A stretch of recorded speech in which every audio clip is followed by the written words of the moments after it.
Hello, greetings and welcome back. As I mentioned on my last vlog, the net was closing around a certain Mr. Darker. Anyway, finding out that Darker had started to draw money from the club funds, apparently within just a few weeks of him becoming secretary. I found this out obviously by digging, asking questions. Now, it was unfortunately that no other member of the Nomads had an interest in taking the treasurer's position. So as a clever con merchant, he'd often cover his tracks by offering the club sponsorship deals, appeasing the members, thinking he was doing a good job. But all the time it was money coming from its own club funds. Very clever. On one occasion, when he was challenged at a club meeting about the funds, we wanted to see a balance sheet, from the bank. And anyway, he showed us a forged bank statement, we found out afterwards. And not only that, he was shaking, or slightly shaking, his hands were trembling, as he presented it to the club. And somebody mentioned, said, "Oh, what's the matter? You got nerves?" He said, "Oh no, I got the start of Parkinson's disease," he said. Not only a conning person, but a very, very poor liar. In reality, he was not only taking our funds from our club, but also the Welsh Federation's funds. Because the Welsh Federation had quite a big balance, and what he was doing, clever, he was balancing the cash flow between the two, our club and the Federation. When statements were needed to show, he was actually drawing the funds back and forth. Now, Mr. Darker talked a good talk and somehow managed to apply for lottery funding through the Welsh Assembly for the Federation. And of course he needed help from the Federation officers, who included Humphries, Doug Ornblow, and another person called Rob Dyer. Now, Rob Dyer has already just come from prison with a mortgage embezzlement, so he didn't have a very good track record, did he? Anyway, these were the committee members, and they went ahead to claim the lottery funding. Now listen, I got to say now, whether these were part of the fraud, no one will ever be sure. Okay, because I want to make that statement now, because nobody ever really got caught. Whatever happened to the lottery funding.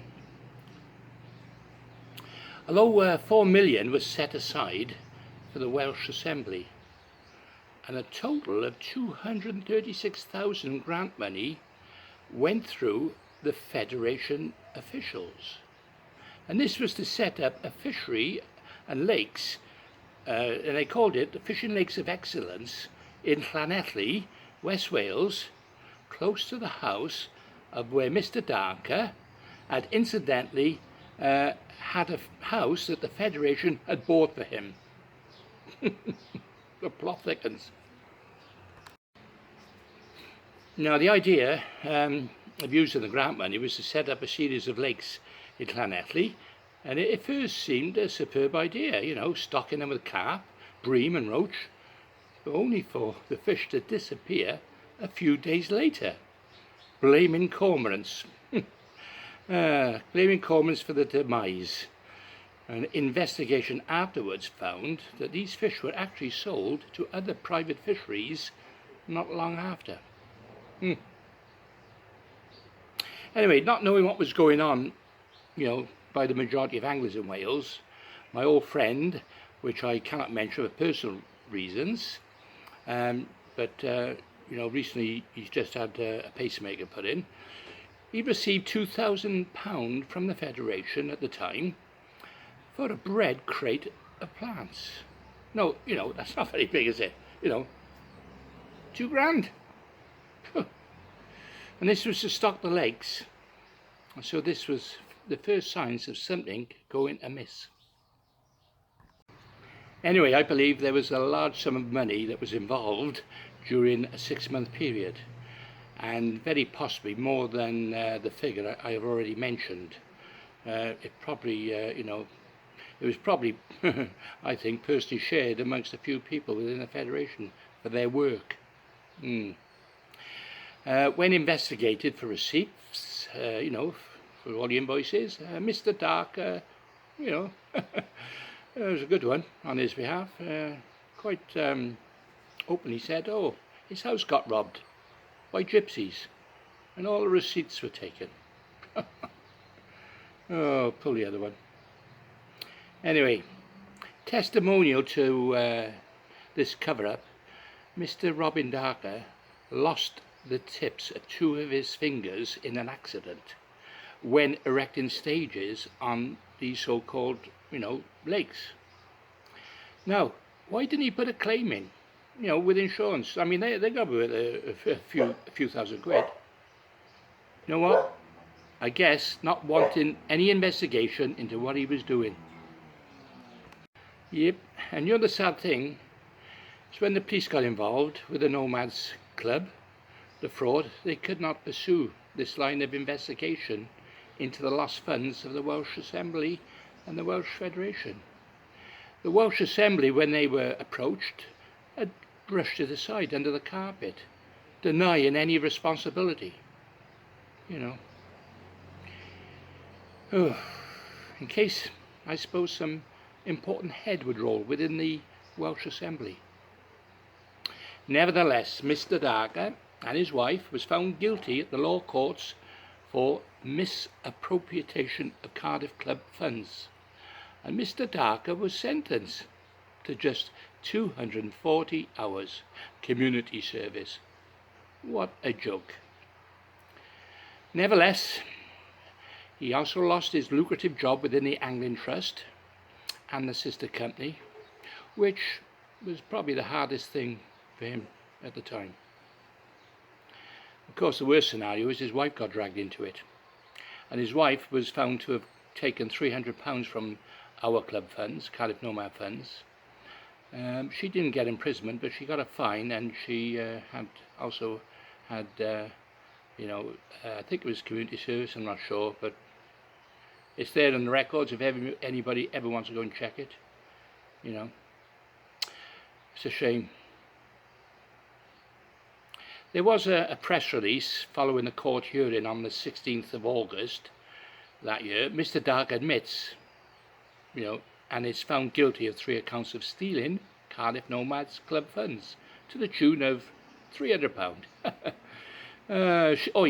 She was bound over, that's right, on an unconditional release for 12 months, paying court fees and expenses.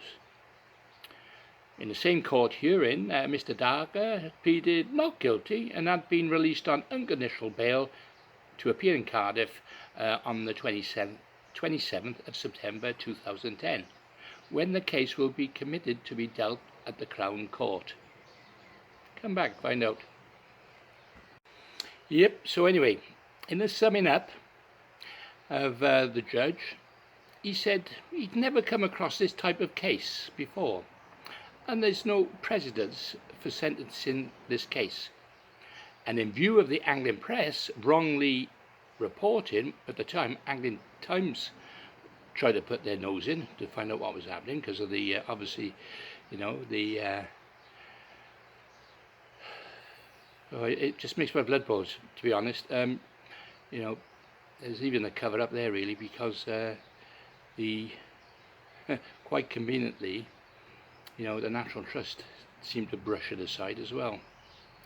But anyway, he was sentenced to 9 months custodial sentence, suspended for 24 months, and on condition plus 240 hours communal service.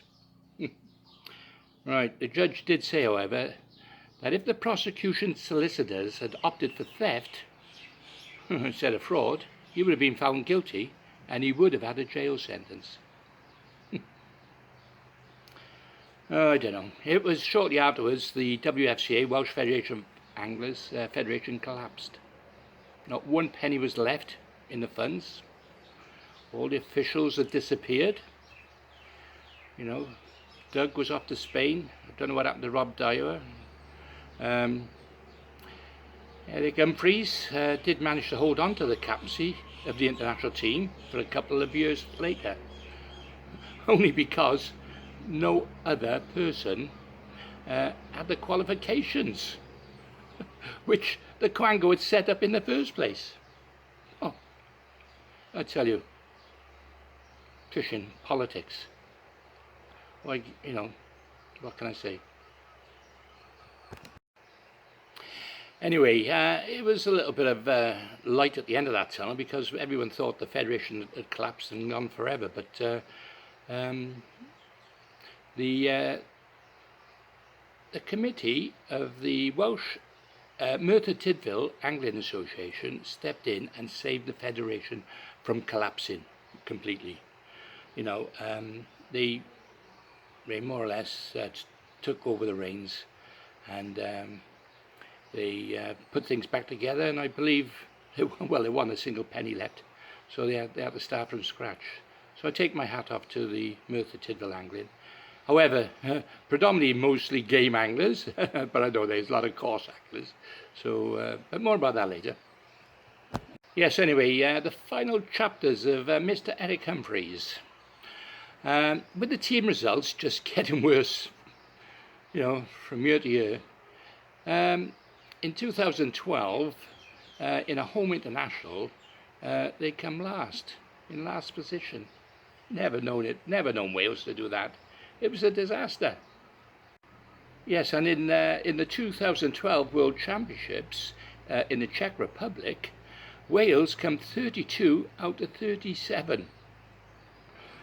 On the first day they were 24th. On the second day they completely collapsed. No, I don't know what happened. I really, you know, I wasn't there, so I can't give comment. But you know, results at the end of the day, you know, they can't lie. Yeah. Anyway, coming back to that to the home international, you know, it was a disaster for the team. You know, last. It seems that the Welsh manager Eric Humphries had got it all wrong again. His tactics and his team selection, in addition to being stuffed by England from the next peg, doubling their total weight. But there you go. Wales coming last, watching the match on TV. It was on TV, did expose all the anglers' abilities, and it's fair to say the Welsh team were miles behind at that time. You know, the more professional England team, of course, they went on and absolutely won it. You know, even the Scottish and the Irish teams who beat Wales, you know, which, I know nothing against the Scottish and the Irish because they're good anglers, but there we are. So anyway, the results, well, I'll give you an example now. England had 101 kilos, Scotland 76 kilos, Ireland 61, and Wales 50. Anyway, there was lots of press about that, and written in the Angling Journal. You know, one of the lads mentioned, you know, there should be an investigation. You know, you know that sort of thing wouldn't happen in football. You know, the manager would get sacked. You know, and somebody said, "What happened to all the Shimano gear? Where did all that go?" And somebody said, why wasn't Andy Neil selected? You know, because he was at the time a very good angler in Wales. You know, doing exceptionally well. Never mind, that was it. Eric Humphries had lost the plot. In fact, he never had it in the first place. It was well below par performance. Maybe time for a change. Yeah, just another quote from one of the other readers. Shocking performance. It's a high time someone like myself, me, with an excellent track record took over as Wales manager. How on earth are they ever going to get sponsorship with a performance like that? You know, and you know there are some really good anglers in Wales, up and coming lads in South Wales and North Wales. You know, not even given a chance. Who would have probably held their own against England. Another chap from Alan Godrich said, make it happen, Clive. Well, as I said before, I wish I could, but things had changed, things have gone a long way by then, you know. Anyway, just to finish it off, after 20 years of being in charge of the Welsh team, no success in any team event, the new Welsh Federation, Merthyr Tydfil, decided to drop Eric Humphries once and for all. Hooray! Eric, who was an angler, in my opinion, with very limited, you know, ideas and success, he brought nothing to the table for the Welsh squad. You know, Humphries enjoyed the trappings of free holidays and blah blah. Anyway, I don't want to feel like it's sour grapes, but you know, that's history now. But I've got some good news coming up, because Wales, under a new manager, go from strength to strength. And you know what? Just to prove that Wales still got good members, they won the European Cup, which is as good as the World Champs. Anyway, more about that on the next vlog.